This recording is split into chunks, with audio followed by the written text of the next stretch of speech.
धीरू भाई अंबानी, उनको भी मालूम था, उनका भी बिजनेस कौन सा था? कपड़े का बिजनेस था, आप सभी को पता है, राइट? टेक्सटाइल बिजनेस था उनका, विमल उन्हीं का ब्रांड था। धीरू भाई अंबानी को मालूम था कि अगला जनरेशन में इस लाइन में कपड़े का हर जगह पे मिल होने लग गया, तो कपड़े के बिजनेस में कोई कस रहने वाला नहीं है। उन्होंने पूरा रिसर्च करके पेट्रोलियम इंडस्ट्री उन्होंने खड़ा किया और उन्होंने जामनगर में 80 किलोमीटर तक फैला हुआ प्रोजेक्ट, आज एशिया का नंबर 1 पेट्रोलियम रिफाइनरी, वर्ल्ड की 4th नंबर की रिफाइनरी उन्होंने इंडिया को दिया। और जान के आप लोगों को हैरानी होगी, आप में से कईयों को नहीं पता होगा, मुझे मालूम है जहां जहां सेमिनार में मैंने ये बात बताई किसी को पता नहीं होता है, जामनगर की 80 किलोमीटर में फैली हुई उस रिफाइनरी का फाइनेंस किसने किया था?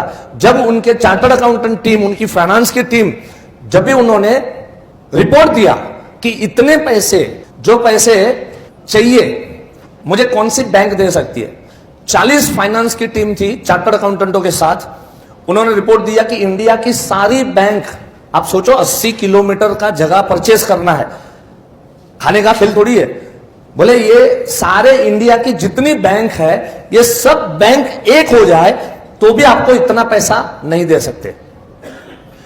उन्होंने बोला भैया कुछ भी करो लेकिन मुझे रिपोर्ट, सही रिपोर्ट दो, मुझे इतने पैसे चाहिए, ये प्रोजेक्ट मुझे इंडिया में लॉन्च करना है, ये पेट्रोलियम इंडस्ट्री मुझे खड़ी करनी है यहां पर। वो लोग वापिस आए 2-4 महीने के बाद रिपोर्ट लेके, और धीरू भाई अंबानी को उन्होंने बोला एक ऑर्गेनाइजेशन है जो ये काम कर सकती है और वो है वर्ल्ड बैंक फाइनेंस। ये वर्ल्ड बैंक जो है वो आपको फाइनेंस कर सकती है, लेकिन वर्ल्ड बैंक की कंडीशन रहेगी, सबसे पहली कंडीशन उनकी ये रहेगी कि हम पैसे तो दे देंगे आपको, आप बिजनेस भी कर लो, लेकिन ये प्रोजेक्ट आपके कंट्री में नहीं रहेगा, ये प्रोजेक्ट हमारी कंट्री में रहेगा।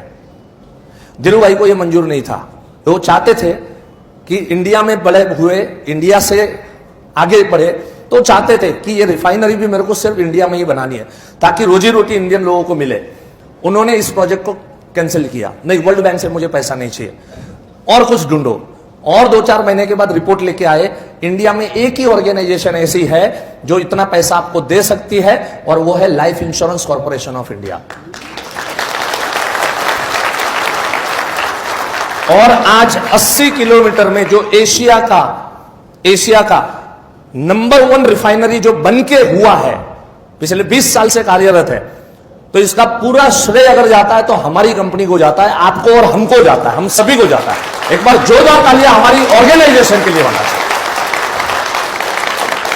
आज जब मैं टॉपिक लेता हूं बहुतों को पता ही नहीं होता है, धीरू भाई अंबानी मरते दम तक LIC को इतना रिस्पेक्ट करते थे वो, कि उनको मालूम था कि इतना पैसा 80 किलोमीटर में फैला हुआ प्रोजेक्ट और इतनी ह्यूज रिफाइनरी खड़ा करना खाने का खेल नहीं था। एक समय ऐसा था कि धीरू भाई अंबानी की सारी प्रॉपर्टी अपने LIC में मॉर्गेज के तौर पे पड़ी हुई थी। इवन आज भी मुकेश अंबानी के और LIC के जो रिश्ते हैं पार एक्सीलेंट है। मुकेश अंबानी को भी आज अगर पैसे चाहिए, वो सिर्फ और सिर्फ LIC को आवाज करता है कि मुझे इतने पैसों की मेरे को जरूरत है, और LIC उसको फाइनेंस करती है। मतलब LIC ऐसे ही फाइनेंस नहीं करती है कि चलो ये बड़े उद्योगपति है चलो उनको फाइनेंस, उसके हर रूल्स एंड रेगुलेशंस होते हैं फाइनेंस करने के लिए। LIC जब भी फाइनेंस करती है, जिस भी कंपनी को फाइनेंस करती है, हमको हमारे ऑर्गेनाइजेशन के बारे में पता ही नहीं है। तकलीफ ये है, इसलिए ये जब आजकल यूट्यूब पे और सब न्यूसेंस में सुनता हूं LIC चोर है, मेरा खून खौल उठता है। बेअक्ल लोग हैं, समझ बिल्कुल 2 पैसे की उनमें समझ नहीं है कई बार। और मुझे अफसोस तब होता है, कोई आम आदमी वो लिंक फॉरवर्ड करता है, कोई प्रॉब्लम नहीं मुझे क्योंकि एक आम आदमी है, लेकिन एजेंट ये लिंक फॉरवर्ड करते हैं, LIC उठ जाएगी, LIC IDBI परचेज कर रही है, LIC ILNFS के अंदर में 5000 करोड़ LIC ने डुबाए, ये किया वो किया, सब नॉनसेंस चीजें, समझ नहीं है, अकल नहीं है, नॉलेज की कमी है, नथिंग एल्स। कभी भी ऐसी कोई बातों में आना नहीं। मैं आपको गारंटी देता हूं LIC एक ऐसा हाथी है, एक ऐसा जायंट बन चुका है कि इसको कोई मार नहीं सकता। इतना याद रखना, कोई चाहे तो भी LIC मर नहीं सकती। इतना ह्यूज लेवल के ऊपर में हमारा कामकाज चल रहा है। अगर IDBI की जो इश्यू आई थी, अगर उस विषय में अगर मैं बात करूं, पहले थोड़ा आपको भरोसा तो दिलाऊं मैं कि अपनी कंपनी क्या है, आप कौन सी ऑर्गेनाइजेशन के साथ में जुड़े।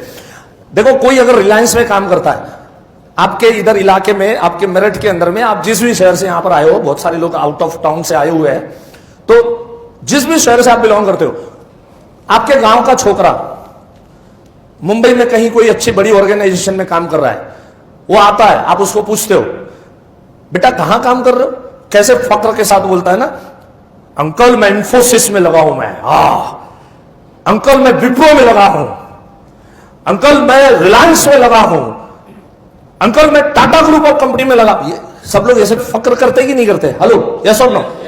अरे बॉस, इन सबको फाइनेंस करने वाला बाप LIC, उसके साथ हम जुड़े हैं। ये सब लोग इनका ग्रुप इंश्योरेंस LIC के पास करने को आते हैं, मालूम है आपको? हर एक प्राइवेट इंश्योरेंस कंपनी का, उनके एम्प्लॉय का ग्रुप इंश्योरेंस LIC के पास है।